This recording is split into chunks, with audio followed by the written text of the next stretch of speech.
এই তুমি কার সাথে রাত কাটায় আসলা, কোথায় গেছিলা সত্যি করে বলো। তোর মার সাথে গেছিলাম, সারা রাত বসে রামায়ণ শুনছি। ও আচ্ছা, তার রামায়ণ শুনে তুমি কি শিক্ষা লাভ করলা? আরে রাখো তোমার শিক্ষা, আমি তো এখন পর্যন্ত বুঝতেই পারলাম না সীতা কার বাপ। শোনো, আজ থেকে দুজন দুজনের প্রশংসা করব, তাতে করে স্বামী স্ত্রীর ভালোবাসা বাড়বে। বলো কি, তাই নাকি? আচ্ছা ঠিক আছে, তুমি প্রথমে শুরু করো। তুমি না অনেক ভালো, তুমি আমার অনেক খেয়াল করো, আমার জীবন ধন্য তোমার মতো স্বামী পেয়ে। দেখো, আমার নরকে যাওয়ার কোনো ইচ্ছা নাই, আমি মিথ্যা কথা বলতে পারবো না।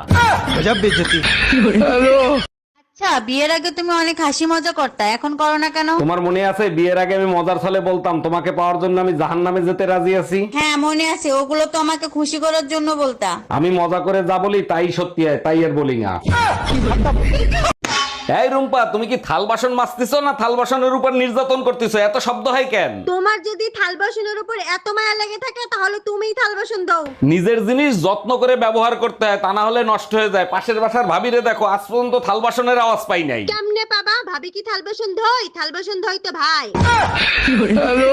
ভাবি, দুধ নিয়ে আসছি, দুধ নিয়ে যান। ভাই, আপনি দুধে ভেজাল দেওয়া শুরু করছেন, উপরে আল্লাহ আছে, তারে তো একটু ভয় পান। ভেজালের কথা আপনার মুখে মানায় না। টিকটকের ভিডিও দেখেন আর নিজের চেহারা আয়নায় দেখেন। আল্লাহ কান, আপনি নিজে ভয় পাবেন। ও তো আপনার কপাল ভালো আমি কমেন্টস করি নাই। আমি সিবিআই অফিসার অরুণ কর্মকার। এটা কি রোমিও সাহেবের বাড়ি? হ্যাঁ, এটা রোমিও সাহেবের বাড়ি। কি হয়েছে বলেন তো? ওনার সাথে পরিমণির অবৈধ সম্পর্ক আছে। অবৈধ সম্পর্ক তো দূরের কথা, ও যদি বৈধ সম্পর্ক করে না, আরে আমি কাইটা টুকরো টুকরো কইরা গাঙ্গের পানিতে ভাসাই দিব। বাসায় কেউ আছেন? এই গরিব ভিখারিকে কিছু দান করেন। আপনি তো একজন সুস্থ মানুষ, আপনি খয়রাত করেন কেন? আর আপনাকে খয়রাত দিলে আমার কি লাভ হবে? আপনার জন্য অনেক দোয়া করব, আপনার অনেক ধন সম্পত্তি হবে, বাড়ি হবে, গাড়ি হবে। তাইলে এক কাজ করেন, এই দোয়াই আপনি আপনার নিজের জন্য করেন। 5 বছরের রিলেশন, তোর মুখের কথাই ছেড়ে দেব? অত গাধা আমি না, ফোন রাখ। টুম্পা, তুমি আমার জন্য অন্যের সাথে লড়াই করতেছো, শুনে বুকটা জুড়িয়ে গেল। ভালো যখন তোমাকেই বাসি, পুরো দুনিয়ার সাথে লড়াই করব আমি। সত্যি তোমাকে পেয়ে আমি ধন্য। তা কার সাথে এত লড়াই করতেছো? কার সাথে আবার? তোমার বোর সাথে।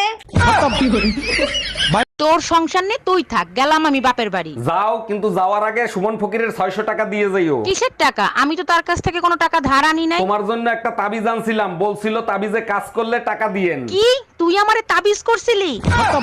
এই জানো, একটা ছেলে না আমাকে দেখতে দেখতে ড্রেনে পড়ে গেছে। বলো কি, তাই নাকি? গায়ের রং ফর্সা, মাথায় হালকা টাক আছে, ছেলেটা দেখতে কি এরকম? হ্যাঁ হ্যাঁ, একদম ঠিক পড়ছো। তুমি কি চেনো নাকি তারে? তুমি বাদে সবাই চেনে। ও মদ খেয়ে প্রতিদিন ড্রেনে পড়েই থাকে। হ্যালো, হ্যাঁ বলো। কি রান্না করছো? 20 রান্না করছি, 20। তাহলে এক কাজ করো, আমার বাইরে দাওয়াত আছে তো, তুমি খায়া শুয়ে বইরো।